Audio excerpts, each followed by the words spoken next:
Assalamualaikum warahmatullahi wabarakatuh. Waalaikumsalam. Eh, Kembali lagi di sekolah dulu. Kali ini kita lagi ada di mata pelajaran Eskul. Nah, di sebelah saya ada salah satu penggiat hobi kesenian tari. Nah, kita kenalan aja dulu langsung. Namanya siapa, Kak? Halo semua. Nama saya Farah Aini, biasa dipanggil Farah. Kak Farah ini kesibukannya apa ya sih? Aku sekarang sekarang kerja di salah satu instansi pemerintah, Pemprov DKI, di Suku Dinas Kebudayaan Jakarta Selatan. Dan juga saya mengurus, ini tadinya memang komunitas, terus naik lagi ke kita sebut sanggar lah ya.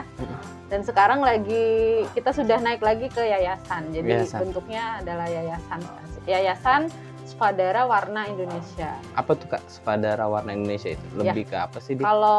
Jadi awalnya dari Spadara ini ya, terus berkembang karena yayasan harus 3 suku kata kan ya. Nah, lebih ke Spadaranya ini, Spadara itu berasal dari bahasa India, dari Svara dan Ridama. Jadi dari suara, nada dan irama. Jadi terus kita cari apanya yang cakep ya gitu. Ambil singkatan terus jadi Spadara lah gitu. Ya, melambangkan inilah bahwa ya tarian ya musik pasti ada kita ada unsur suara dan ada unsur nada dan irama. Spadara ini udah berapa lama ya, Kak? Kita udah tahun ini 10 tahun. Tahun ini 10 tahun. 2021 10 tahun. Berarti udah cukup lama ya? Iya, dari 2011. Desember 2011. Anggotanya udah berapa, Kak? Kalau total semua ya, karena memang ada yang sudah nggak aktif karena ya rumah tangga, kerjaan segala macam. Kita hampir 120 anggota. Dari yang kecil-kecil, belum sekolah, ibarat kayak PAUD lah ya. Sampai ke yang dewasa. Dewasa juga, ibu-ibu udah punya anak juga ada. Oh, masih aktif ya? Aktif. Nah, range umurnya berarti tadi dari anak kecil sampai dewasa. Nah, untuk ininya, Kak, tariannya apa aja sih difokusin kalau misalnya di Spadara ini sendiri? Jadi kalau tarian, kita mempelajari tari daerah itu, khususnya tari daerah ya, tradisional, kreasi ataupun klasik ya, pakem gitu. Kita mempelajari beberapa daerah yang sudah kita godok lah, ibarat dari yang basicnya banget, dasar atau pakemnya itu tari Betawi, Melayu, Sumatera Barat atau Padang, Kalimantan, Jawa Timur, sama Bali. Tapi memang kita tidak meliputi daerah itu aja, semua daerah sih kita belajar, Papua kayak gitu. Cuman memang yang kita juga nggak sekedar apa yang bisa bikin gitu, tapi kita juga mendatangkan pelatih yang kompeten di daerah tersebut. Misalnya tari Bali, kita datangkan kemarin, kita tahun 2019 ada Kak Made gitu, pelatih tari Bali seperti itu. Berarti kalau salah satu contohnya lah. Ya, berarti kalau memang kira-kira kita perlu dari pelatih dari luar, berarti mendatangkan langsung. Ya, kita mendatangkan langsung untuk yang pakemnya ya. Jadi biar anak-anak tuh nggak sekedar tahu kreasi aja, tapi basic, misalnya Bali itu kan basicnya pendet, pendet yang Bali asli seperti apa, biar anak-anak tahu gitu. Nanti bisa dikembangkan. Nah, ya kita bikin kreasinya lagi gitu. Dari pelatih-pelatih yang memang sudah tetap di Spadara, kita lah yang membuat kreasi baru dengan dasar daerah tersebut. Oke. Nah, kalau Spadara ini tadi aku lihat penghargaannya udah lumayan banyak nih. Salah satunya yang di Prancis. Itu yang di Prancis apa tuh, Kak? Bukan sih, kalau yang Prancis itu kebetulan saya pribadi, karena dulu waktu kuliah, jadi kuliah itu sama teman-teman kampus sih. Gitu.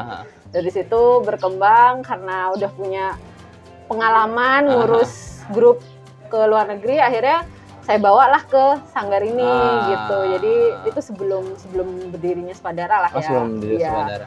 Nah, di Spadara sendiri kalau untuk prestasi ke luar negeri, kita sudah ke Sudan, ke Malaysia, itu udah beberapa kota pernah tur gitu, 1 bulan tuh tur, terus ke India, sama saya lupa, ke Jepang. Kakak kita pernah ke Jepang. Itu sebelum pandemi? Iya, sebelum pandemi. Pas pandemi ini gimana tuh Kak untuk perlombaannya sendiri? Kalau pandemi ini memang kita sebenarnya tahun 2020 planning mau ke Korea nih, Korea Selatan. Sudah ngumpulin, anak-anak sudah terseleksi. Ya pandemi kan, jadi itu di hold, pending. Jadi tahun ini nggak ada, tahun 2020 nggak ada. Kita 2021. pikir 2021 ada ya, tahunnya juga belum, masih pandemi dan belum tahu nih. Jadi kita ikut beberapa festival internasional secara online. Secara online. Iya. Berarti udah mulai ada adaptasi lah dengan pandemi inilah ya Iya, untuk perkembangan tarinya ini ya. Betul. Oke. Nah, kalau misalnya anak-anak yang baru mau ikut tari nih, itu bisa datang ke mana tuh? Bisa ngubungin Kak Farahnya iya. gimana tuh? Jadi kalau buat anak-anak atau siapapun dewasa pengen gabung sama kita, bisa langsung kontak personnya itu ada saya dan humasnya dia, Kakak Didi ya, kita panggilnya Kakak Didi. Atau misalnya kan pasti butuh nomor kita kan, itu bisa langsung buka di Instagram. Di IG-nya. Iya. IG-nya apa tuh Kak? IG kita spadara.dance. .dance. Ya, karena kenapa kita tambahin dance?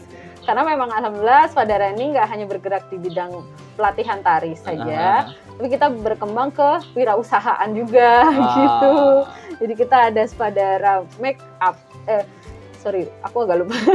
Spadara makeover, ya jadi ke make up, jadi jasa make up, terus keranjang Spadara, jadi teman-teman pelaku seni di Spadara itu bisa yang punya barang untuk dijual atau makanan kuliner dikumpulin di situ, kita jual bareng, nanti ada laba sedikit lah buat buat kas lah gitu. Iya. Terus ada Spadeko, itu dekorasi, kita lagi mengembangkan tuh dekorasi untuk acara-acara kayak ulang tahun, lamaran, nikah, kayak gitulah. Iya. Lebih ke arah hampir ke IO lah ya. Iya, terus Spadara kostum, Spadara.kostum itu lebih ke kostum-kostum yang kita punya gitu, karena kan kadang suka banyak yang sewa kan. Iya. Jadi kalau untuk pelatihannya Spadara.dance. Oke. Emang tadi kalau saya tangkap nih, kayak tadi beberapa anak cabang lah ya. Itu kan lebih istilahnya sister brand. Iya. Sister brand. Nah, itu untuk kebutuhan mendukung keuangan dari Spadara itu. Ya, secara nggak langsung. Salah satu faktor kita mendirikan semua adalah untuk menunjang keuangan. Saya mau agak nyinggung tapi agak seksi dikit nih. Iya, nggak apa-apa. Emang dari pemerintah nggak ngebantu? Waduh. Susah ya kalau ngomongin soal itu. Sebetulnya saya berusaha untuk netral ya, sebagai saya dari kacamata masyarakat gitu. Karena kan tadi saya udah kenalan, saya dari sisi pemerintah ya.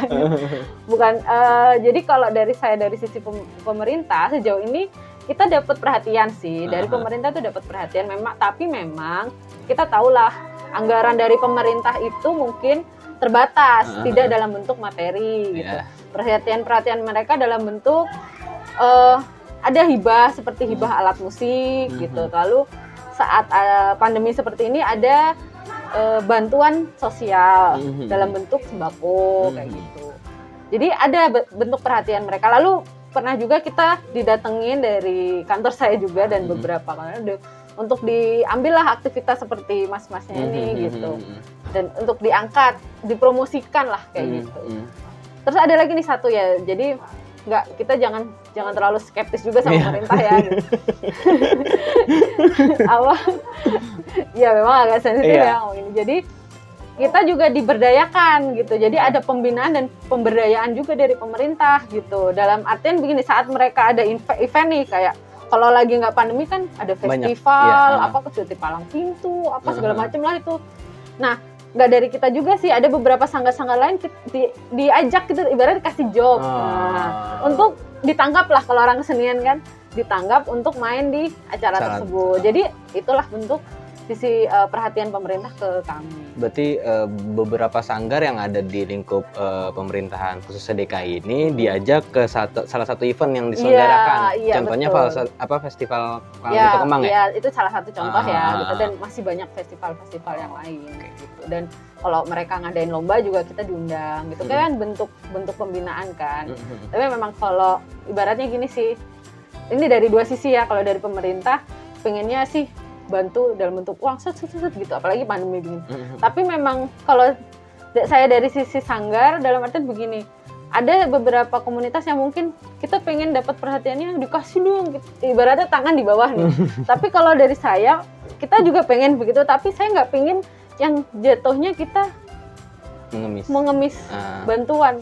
Kita harus harus mandiri gitu. Kita harus punya inisiatif sendiri. Daya jualnya apa dulu? Inovasi dari kita, apa yang bisa kita hasilkan nih gitu. Jadi nggak melulu kesenian itu ya udah nari, saat pandemi semua dihentikan, kita udah berhenti semuanya, nggak gitu juga. Jadi kita harus pikir apa ya gitu, ya itu tadi jualan lah, terus apa yang kita punya jasa dekor ya, ayo kita promosiin kayak gitu.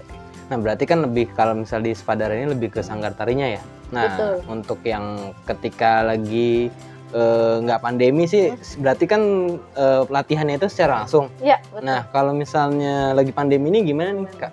Nah, ya itu bagus banget nih, kita pengen ceritakan ke masyarakat luas, karena memang pandemi itu kan kita harus mengurangi kerumunan ya.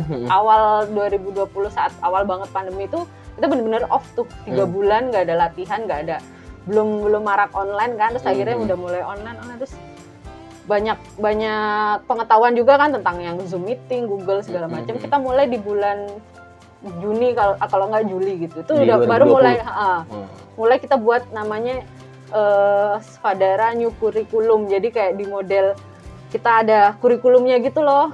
Jadi nggak terlalu latihan misalnya Betawi kayak gini-gini, nggak.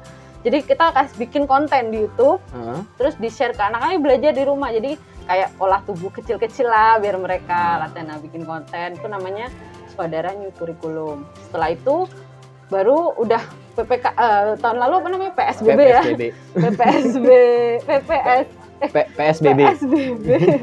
PSBB apa peralihan apa ya? Gue lupa. Mikro sama makro kan ada dua. Iya, yang pokoknya yang udah agak longgar itu baru kita pertemuan. Cuman memang lebih karena kita satu kelas kan kadang ada 20 anak, kita bagi 3, jadi nggak terlalu banyak. Per sesi berarti ya? Jadi setiap tingkatan tuh kita bagi 2 gitu, jadi emang agak capek sih pelatih. Jadi 2 kali kerja ya? Tapi ya nggak apa-apa lah, demi anak-anak sekolah semangat banget, udah kangen. Kok ayo latihan ini tatap muka aja gitu. Berarti yang ikut sanggar secara langsung itu lebih ke anak-anak? Semuanya. Jadi yang dewasa pun kita bagi 2. Gitu. Sampai akhirnya kan udah makin longgar kan kemarin. Ya udah, terus kita punya tempat sendiri. Sekarang ketat lagi nih. Ketat lagi. Aneh lagi deh.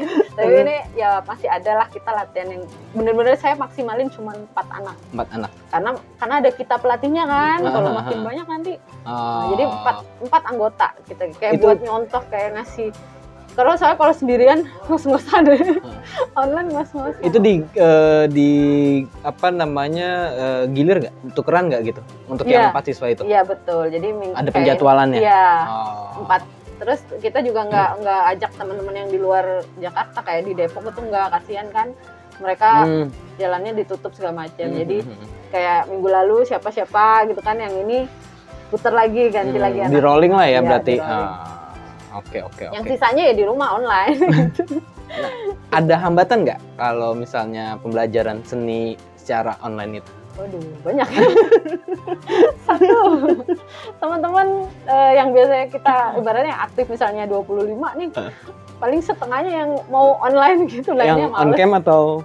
Ya itu juga. Yang on cam dikit lagi. Setengahnya off cam. Ya maksudnya setengahnya lagi ada yang on cam, ada yang off cam gitu.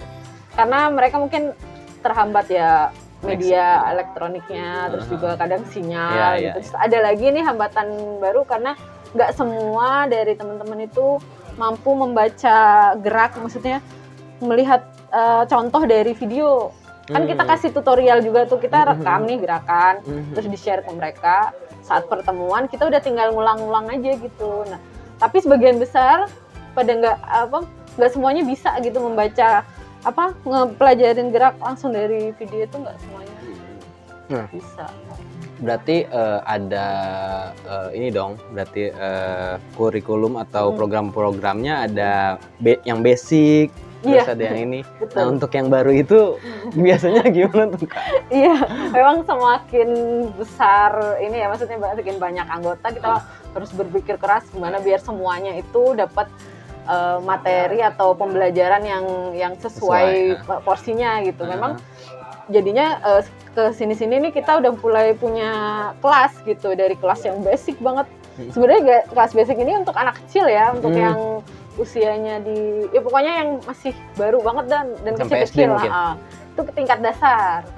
Tapi kita sekarang udah nggak menutup harus anak-anak. Ada yang udah SMP nih tapi dia bener-bener belum pernah nari nih, pengen nari, kita masukin situ. Nah, kalau misalnya kayak umuran saya nih, pengen mau belajar ya? Pengen belajar. Itu berarti masuknya ke kelas dasar dulu atau? Iya dong. Kan badannya udah kaku tuh, gimana? Nanti kita tarik-tarik biar luntur. Berarti ada programnya tersendiri ya? Iya untuk betul, basic kita buat, karena nggak bisa kita menyamakan semua anak, semua kalangan untuk di satu kelas gitu. Jadi sebenarnya kalau dilihat secara ini ya, basic itu secara keseluruhan ya, kita cuma ada 2 nih, kelas anak dan dewasa. Sama remaja ini kita jadiin satu, remaja dewasa, karena kadang anak remaja sudah badannya aja udah gede-gede ya sekarang. Tinggi bongsor ya. Jadi kita bagi 2. Nah, di ini yang kids ini kita bagi 3, itu kelas dasar, tingkat 1, tingkat yang teen sama dewasa. Kalau sejauh ini sih belum ada yang benar-benar nggak bisa nari masuk di kelas ini. Jadi paling nggak sudah pernah nari lah. Karena di sini kita juga kasih dulu kayak olah tubuh, terus kasih dasar-dasar tarian tersebut gitu. Jadi sejauh ini baru itu gitu. Jadi yang kelas dewasa udah satu kelas aja. Nah, paling dibagi karena ini aja, karena PPKM. Kalau gini Kak, kan kalau misalnya orang di misalkan lukis ya, kan salah satu teman saya juga ada yang main lukis. Dasarnya tuh semua orang pada bisa lukis. Apakah tari juga seperti itu? Dasarnya semua orang pasti bisa untuk tari.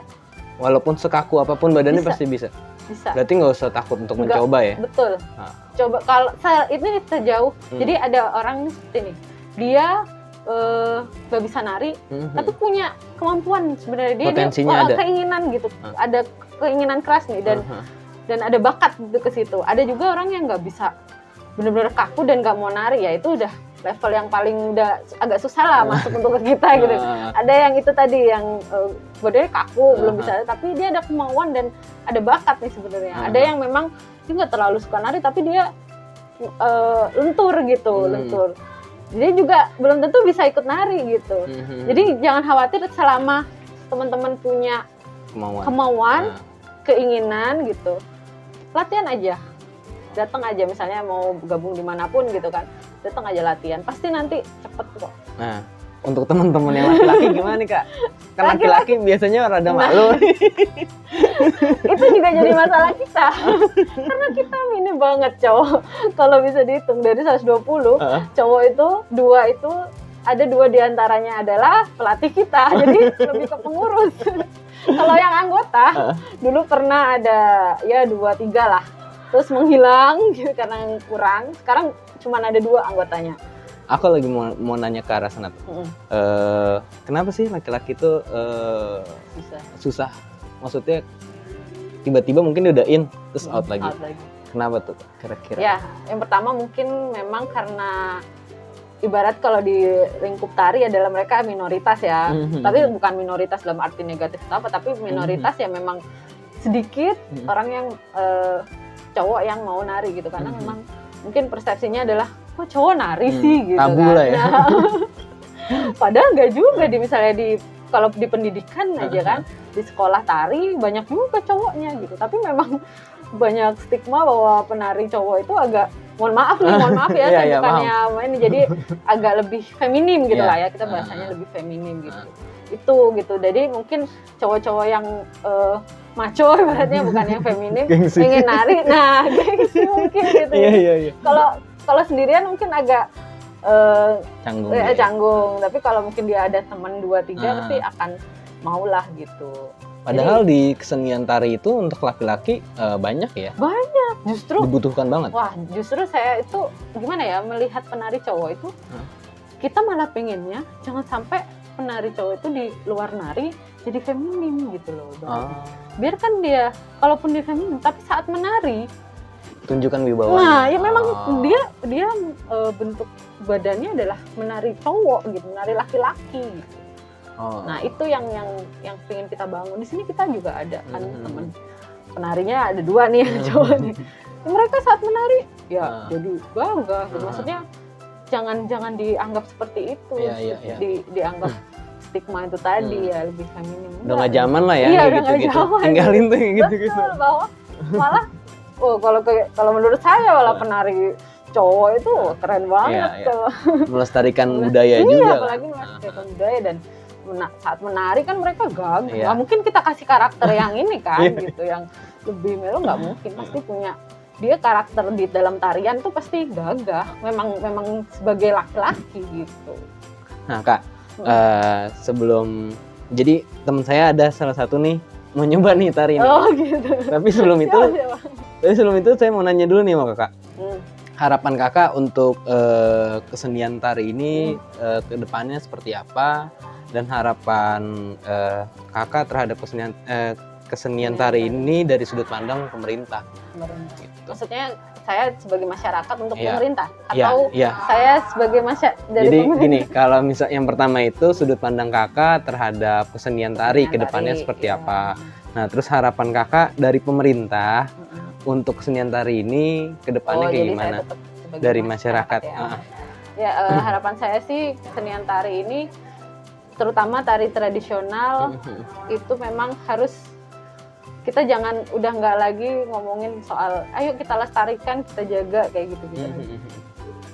Yuk kita bisa berbuat apa untuk kesenian yang negara kita miliki, karena kekayaan kita itu ya dari sini, dari kebudayaan kita gitu. Budaya ini adalah harga diri kita sebagai masyarakat Indonesia yang kaya banget. Jadi kalau ngomongin dari ujung Sabang sampai Merauke itu satu daerah aja, kita ngomongin Jakarta aja tuh keseniannya luar biasa. Ini di tari aja ya, belum kita ngomongin yang lain kuliner segala macam. Di tari aja tuh luar biasa banyaknya. Jadi yuk kita, terutama anak muda, kitalah yang punya apa ya, medan. Kita yang punya semangat untuk ngelestariin dan bikin inovasi baru gitu. Kita jaga dan bikin inovasi baru lah, itu tugas kita sekarang. Kalau berarti nggak jadi apa ya? Berarti nggak apa-apa ya kalau misalnya kita kreasiin ya? Nggak apa-apa, tapi memang jangan sampai melepas yang sudah dasar. Jadi kita jangan melupakan sejarah yang nenek moyang kita buat. Harapan untuk pemerintahnya gimana? Kalau harapan buat pemerintah ya tolong lebih membuat pedulinya itu lebih merata lah. Karena memang stigma pemerintah itu kadang memang untuk terutama pelaku seni biasanya sih lingkungan yang dekat dengan mereka yang masih terangkul gitu. Masih banyak komunitas atau grup-grup yang belum terangkul oleh mereka kayak gitu. Itu yang penting sih, jadi perhatiannya dulu, dirangkul dulu, jadi jangan cuman bikin perhatian-perhatian yang untuk lingkungannya sekitar dia gitu. Jadi tolong rangkul lagi lebih luas lagi karena banyak yang merasa belum diperhatikan. Nah, langsung nih teman saya ya, ngomong aja. Ayo Bang Eka. Iya, sini udah nggak sama lu. Gak apa-apa, jangan takut. Gerakan dasarnya aja Kak, dasar gimana? Ya. Kita coba mungkin karena kita dari Jakarta ya. Boleh. Tari Betawi aja ya yang gampang. Bebas. Aku dari tadi pakai masker.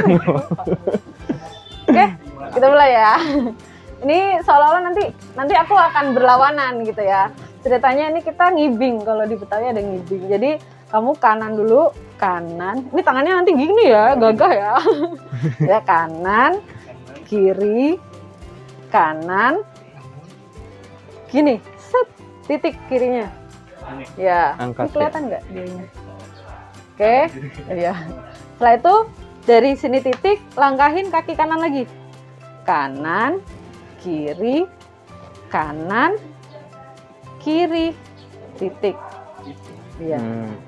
Sorry, ulang ya.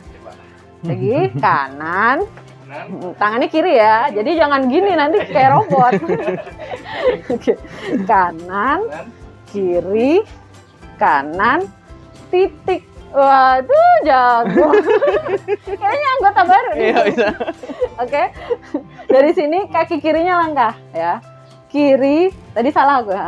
Kiri, kanan, kiri, titik. Nah, sorry yang kalau lagi gini aja. Tadi yang sini gini, tak. Ya, jadi kayak nangkis ya, kalau ya silat ya. Kalau yang sini tadi gini, tak. Iya, oh gitu jago. Sekarang lebih cepet lagi. Hitungannya ya. 7, 8. 1, nah. Ya, 7, 8. 1, 2, 3, 4. Ya, terus kiri ya. 5, 6, 7, 8. Wih, jago. Coba sendiri. Coba. Nanti aku gini, jadi kalau aku nanti kalau ngibing perempuannya kesini, jadi kita lihat-lihatan gitu. Ya, coba sendiri. Ayo, oke. Lupa nggak? Oke, 7, 8. 1, 2, 3, 4. Gini tangan ya? Ya, cakep. Terus? Oke, terus kaki kiri langkah. Kiri, dah. 7, 8. Iya. Jago tuh. Kan yang penting ada kemauan ya. Oke ya, sekarang pasangan ya. 7. Jangan bingung lah. 7, 8. 1, 2, 3, 4. Ya. Sekarang ke sana. 5, 6, 7, 8. Iya, cakep kan? Oke. Iya, sama-sama. Mantap. Oke.